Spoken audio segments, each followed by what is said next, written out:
Hello అండి, నమస్తే. అందరూ బాగున్నారా? Welcome back to another video of AP tour. ఈరోజు మనం చూడబోతున్న టెంపుల్ వచ్చేసి యాగంటి. యాగంటి అనగానే అందరికీ గుర్తొచ్చేది యాగంటి బసవన్న. కానీ ఇక్కడ ఇంకా ఎన్నో విశేషాలు ఉన్నాయండి. అవన్నీ కూడా ఇప్పుడు తెలుసుకుందాం. Let's go.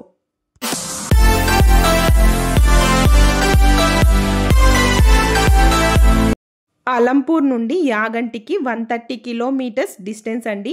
ఇప్పుడు మనం తెలంగాణలో ఉన్నాం, ఆంధ్రాలోకి వెళ్తున్నాం యాగంటికి వెళ్ళడానికి.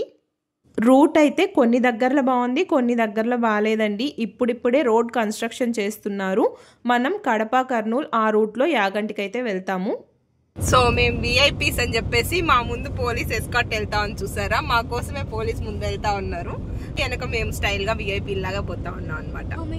ఇది వచ్చేసి కర్నూలు ఎయిర్పోర్ట్ అండి. ఇక్కడ నుంచి కొంచెం లోపలికి వెళ్ళాలి. ఇటు సైడ్ జర్నీ అయితే చాలా అద్భుతంగా ఉంటుందండి. 130 కిలోమీటర్స్ చాలా డిస్టెన్సే అయినప్పటికీ కూడా సో మీరు చాలా బాగా ఎంజాయ్ చేస్తారు జర్నీని. సో కడప కర్నూలు హైవేలో బేతంచెర్ల అని వస్తుందండి, అక్కడ కట్ అవుతాం మనము. ఇక్కడ నుంచి 17 కిలోమీటర్స్ బేతంచెర్ల.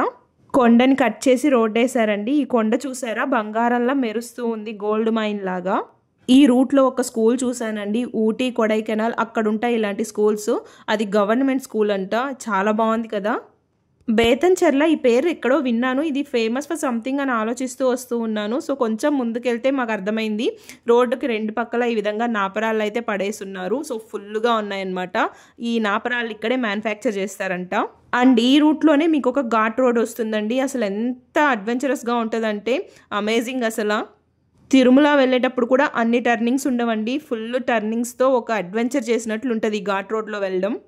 బేతంచెర్ల తర్వాత మనకి ఘాట్ రోడ్ వస్తుందండి. దీని తర్వాత మనం బనగాన్పల్లికి వెళ్తాము. అక్కడి నుంచి ఒక 10 కిలోమీటర్స్ మనం యాగంటికి అయితే రీచ్ అయిపోతాము.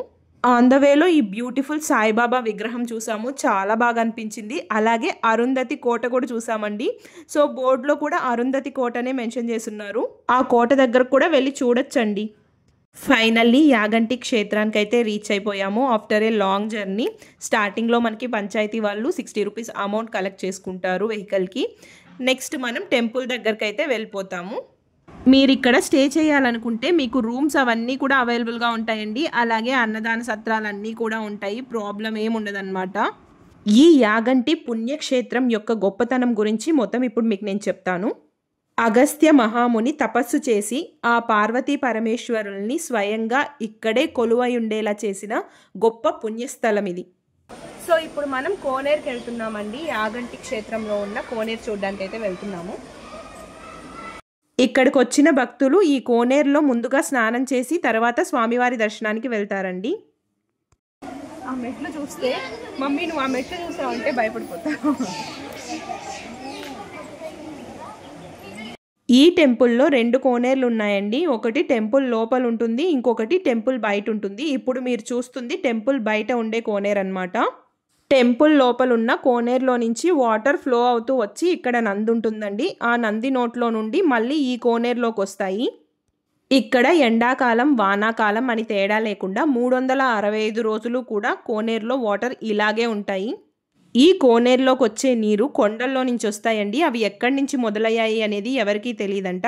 అంతేకాకుండా ఈ నీరు యాగంటి 16 ఎకరాలు మాత్రమే ప్రవహించి తర్వాత భూమిలోకి అంతర్ధానం అయిపోతాయంట, ఇక్కడ ఉన్న పూజారి గారు చెప్పారు.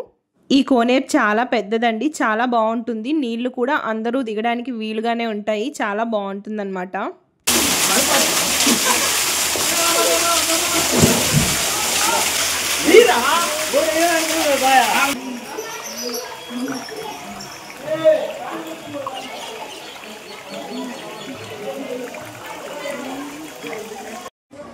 సో కోనేరుకి ఆపోజిట్లోనే మనకి గోపురం కనిపిస్తుంది కదండి. సో ఇప్పుడు అక్కడికే వెళ్తున్నాము, రండి వెళ్దాం.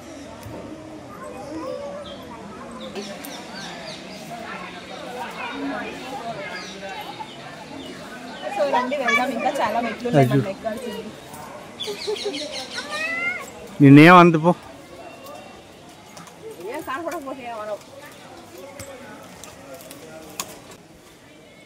అసలు అగస్త్య మహాముని మొదటగా ఇక్కడ వెంకటేశ్వర స్వామి ఆలయం నిర్మించాలనుకున్నారట. వెంకటేశ్వర స్వామి విగ్రహం తయారు చేస్తున్నప్పుడు స్వామివారి కాలి బొటనవేలు గోరు విరిగిపోవడంతో ఆ విగ్రహాన్ని ప్రతిష్ఠ చేయలేకపోయారట. సో ఈ పక్కనే ఉన్న గుహలో వెంకటేశ్వర స్వామి ఉంటారు.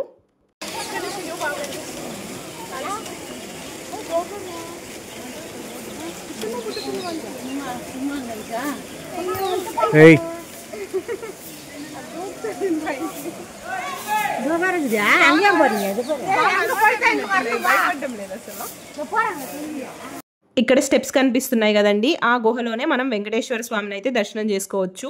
అలాగే అక్కడ బ్రిడ్జ్ కనిపిస్తుంది కదా, అక్కడ పుష్ప 2 మూవీ షూటింగ్ జరిగిందంట. మనకి టెంపుల్ ఎంట్రన్స్లోనే టికెట్ కౌంటర్ ఉంటుందండి. సో టికెట్ పూజకి కానీ స్పెషల్ దర్శనానికి కానీ అన్నీ ఇక్కడే తీసుకోవాలి. టెంపుల్లోకి వెళ్ళే ఎంట్రన్స్ చాలా ఎత్తుగా ఉంటుందండి. సో ఈ టెంపుల్ ఆర్కిటెక్చర్ అంతా కూడా చాలా బాగుంటుంది. ఈ టెంపుల్ని వైష్ణవ పద్ధతిలో కన్స్ట్రక్ట్ చేశారంట. విజయనగరం రాజైన హరిహర బుక్కరాయ ఈ టెంపుల్ని కన్స్ట్రక్ట్ చేశారంట. సో స్టోరీలోకి వెళ్ళిపోతే వెంకటేశ్వర స్వామిని ప్రతిష్ఠించలేకపోయినందుకు బాధపడి అగస్త్య మహాముని శివుడి కోసం తపస్సు చేశారట. శివుడు ప్రత్యక్షమైన తర్వాత అగస్త్యముని ఎప్పుడూ ఇక్కడ గంగ ప్రవహిస్తూ ఉంటుంది. అలాగే ఈ ప్లేస్ అంతా కూడా కైలాసానికి దగ్గరగా ఉంది కాబట్టి ఇక్కడ తమరు ఉంటేనే బాగుంటుందని చెప్పి అన్నారట. అలాగే పార్వతీదేవి సమేతంగా ఇక్కడ కొలువై ఉండమని కోరుకున్నాడట. దాంతో స్వామివారి ఇక్కడ ఒకే శిలలో ఉమామహేశ్వర సమేతంగా వెలిసారనమాట. 70 రూపీస్ టికెట్ తీసుకుంటే స్పర్శ దర్శనం చేసుకోవచ్చండి. ఇక్కడ శివలింగం మీద పసుపు ఉండేది అమ్మవారు, అలాగే విభూతి పూసుండేది స్వామివారు అనమాట. సో చక్కగా దర్శనం చేసుకోవచ్చు. బయటకు వచ్చిన తర్వాత చుట్టూ కూడా చిన్న చిన్న టెంపుల్స్ ఉంటాయండి, లోపలే అవి కూడా దర్శనం చేసుకోవచ్చు. శని దోషాలు లాంటివి పోవాలంటే ఈ గోపురం పక్కనే కొండపైన ఆకాశ దీపం వెలిగిస్తారండి. 600 రూపీస్ టికెట్ అనమాట, అది తీసుకొని పెట్టుకోవచ్చు. అక్కడే ఒక పూజారి గారు ఉంటారనమాట, ఆయనే కొండపైకి ఎక్కి దీపాన్ని వెలిగిస్తారు. అక్కడ మీకు కనిపిస్తున్నవన్నీ కూడా గుహలేనండి. సో టెంపుల్లో ఉన్న మెయిన్ కోనేరు ఇదేనండి, అగస్త్య కోనేరు. ఇందులో నుంచే వాటర్ బయట ఉన్న కోనేరులోకి వెళ్తాయి. ఈ కోనేరు సహజ సిద్ధంగా వెలిసిందంటండి. దీన్ని అగస్త్య మహాముని కనిపెట్టారంట, అందుకే దీన్ని అగస్త్య కోనేరు అని అంటారు. వాటర్ అయితే చాలా క్లియర్గా ఉన్నాయండి. ఇందులో చాలామంది కాయిన్స్ కూడా వేస్తూ ఉన్నారు. ఈ కోనేరులోకి వాటర్ కొండల్లో నుంచి ప్రవహిస్తాయంట, అవి ఎక్కడి నుంచి వస్తాయనేది మాత్రం తెలీదు. ఇప్పుడైతే మనం యాగంటి బసవన్నని దర్శనం చేసుకుందాం. అందరికీ తెలిసిన విషయమే, ఆ పోతులూరు వీరబ్రహ్మేంద్ర స్వామి తన కాలజ్ఞానంలో రాశారు, యుగాంతం అయ్యే టైంలో ఈ బసవన్న లేసి రంకెలేస్తారని చెప్పేసి. అంతేకాకుండా ఈ బసవన్న పెరుగుతూ ఉండడం కూడా ఇక్కడ విశేషమండి. 20 సంవత్సరాలకు ఒక అంగుళం చొప్పున ఈ బసవన్న పెరుగుతూ ఉంటాడంట. అంతేకాకుండా 400 ఇయర్స్ నుంచి అలా పెరుగుతూ ఉన్నాడంట. ముందైతే ఈ నంది విగ్రహం చుట్టూ ప్రదక్షిణ చేయడానికి కూడా ప్లేస్ ఉండేదంటండి. ఇప్పుడైతే ఈ స్తంభాలను కూడా నెట్టుకొని నంది విగ్రహం పెరిగింది, చూసారా.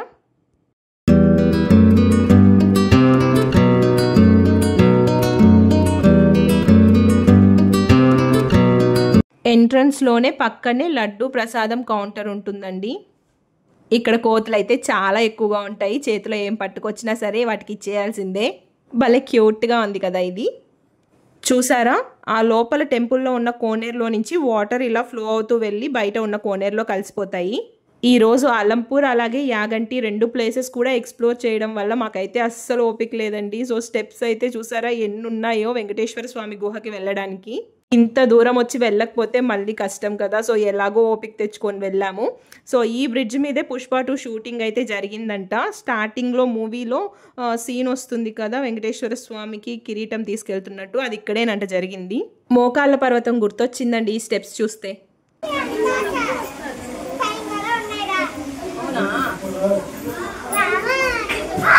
వెంకటేశ్వర స్వామి భూలోకంలో మొదటగా వెలిసింది ఇక్కడేనంటండి. ఫస్ట్ పాదం పెట్టింది. సెకండ్ వచ్చేసి దేవుడి కడప అంట, ఇప్పుడు మనం కడప అని పిలుస్తున్నామే అదే. నెక్స్ట్ వచ్చేసి తిరుమల అంట. స్వామివారి జన్మస్థలం వచ్చేసి ఈ గుహలోనే అంటండి. ఇన్సైడ్ కెమెరా అలో చేయట్లేదు. సో యాగంటిలో దర్శనం అయిపోయిన తర్వాత మళ్ళీ మనం మహానందికి అయితే వెళ్తాము. సో నెక్స్ట్ అక్కడి నుంచి శ్రీశైలంకి వెళ్తామండి. సో వీడియోని స్కిప్ చేయకుండా ఎండ్ వరకు చూసేయండి. ఇంకో విషయం తెలుసా, ఈ ప్లేస్లో అసలు కాకులే ఉండవండి. చాలా పక్షులు ఉన్నాయి కానీ ఒక్క కాకి కూడా కనిపించదు. అగస్త్య మహాముని కాకులకి శాపం పెట్టారంట, సూర్యచంద్రులు ఉన్నన్ని రోజులు కాకులు ఈ ప్లేస్లోకి రాకూడదని చెప్పేసి. అందుకే ఇక్కడ కాకులే ఉండవు. ఇక్కడ మీరు చూస్తుంది వచ్చేసి బ్రహ్మం గారు 13 సంవత్సరాలు తపస్సు చేసుకున్న ప్లేస్ అండి. అక్కడికి వెళ్తే మనం శివలింగాన్ని దర్శనం చేసుకోవచ్చు, అలాగే అచ్చమ్మ ఆవిడని కూడా దర్శనం చేసుకోవచ్చు. సో ఇక్కడ కనిపిస్తుంది కదండి రూట్, అది వచ్చేసి లక్ష్మీ నరసింహస్వామి టెంపుల్కి వెళ్ళే రూట్ అంట. ఇక్కడ నుంచి 14 కిలోమీటర్స్ ఎంతో డిస్టెన్స్ ఉంటుంది. కొంచెం ముందుకు వస్తే మనకి వెళ్ళడానికి దారి కూడా ఉంటుంది. సో ఇప్పుడు చూపించాను కదండి రూట్, అక్కడి నుంచి వెళ్ళాలి. ఇందాక చూపించిన ఘాట్ రోడ్కి అక్కడ మద్దలేటి స్వామి అని ఉన్నారనమాట. ఆయన కూడా లక్ష్మీ నరసింహస్వామి స్వరూపమే. సో వచ్చినప్పుడు మీకు వీలైతే అక్కడికి వెళ్ళి దర్శించుకోండి. మాకైతే లేట్ అయిపోయింది, మేము దర్శించుకోలేదు, వెళ్ళలేదు. సో మీరు ఎవరైనా వచ్చినప్పుడు అక్కడ కూడా స్వామి ఉన్నారంట, వెళ్ళి దర్శించుకోండి. వెళ్ళేటప్పుడు చూపించాను కదండి గద్వాల్ మహాసంస్థానం. సో నైట్ టైంలో చూసారా, నిజంగా అరుంధతి బంగ్లా అసలు చాలా భయంకరంగా ఉన్నిందనమాట. సో అప్పుడు చూడలేదు కదా, ఇప్పుడు వెళ్ళి చూడు అని చెప్పి అంటా ఉన్నారు మా వారు. దాన్ని దూరం నుంచి చూస్తేనే భయంకరంగా ఉంది. లోపల పశుపతి ఉన్నాడేమో, వెళ్ళి సమాధి ఓపెన్ చేసి రిలీజ్ చేయని చెప్పి అంటా ఉన్నారు.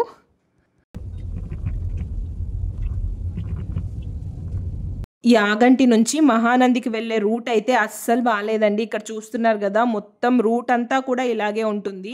సో నైట్ టైంలో అయితే ఏదో ఒక హర్రర్ మూవీలో వెళ్తున్నట్టే అసలు చాలా భయం వేసింది. చాలా హారబుల్ ఎక్స్పీరియన్స్ అనమాట మాకు. మాతో పాటు ఒక్క వెహికల్ కూడా రాలేదండి. అసలు మేము వెళ్ళేది కరెక్ట్ రూటా లేకపోతే గూగుల్లో ఏమైనా తప్పు రూట్లో వెళ్ళిపోతున్నామని చాలా భయపడ్డాము. సో మహానంది రీచ్ అయ్యే వరకు చాలా అంటే చాలా భయపడ్డామన్నమాట. సో ఎవరైనా వెళ్తే యాగంటి నుంచి మహానందికి నైట్ టైంలో జర్నీ చేయొద్దండి. సో యాగంటి క్షేత్రాన్ని దర్శించేసుకొని యాగంటి నుంచి బయలుదేరేసామండి. ఇప్పుడు మహానందికి వెళ్తున్నాము. సో ఈ వీడియో అయితే ఇక్కడికి ఎండ్ చేసేస్తున్నానండి. సో యాగంటి బసవన్నని, అలాగే ఆ పార్వతీ పరమేశ్వరుల్ని, ఇంకా గుహలో ఉన్న శ్రీ వెంకటేశ్వర స్వామిని అందరినీ కూడా చూపించాను కదా. సో ఎవరైనా సరే యాగంటికి వచ్చినప్పుడు ఇవన్నీ కూడా తప్పకుండా దర్శించుకోండి. సో చాలా బాగుంటుంది ప్లేస్ అయితే. అలాగే మన ఛానల్ కనుక ఫస్ట్ టైం చూస్తున్నట్లయితే సబ్స్క్రైబ్ చేసుకోండి. వీడియో నచ్చినట్లయితే లైక్ చేయండి. So thank you so much for watching this video. Next వీడియోలో కలుసుకుందాం. Until then bye.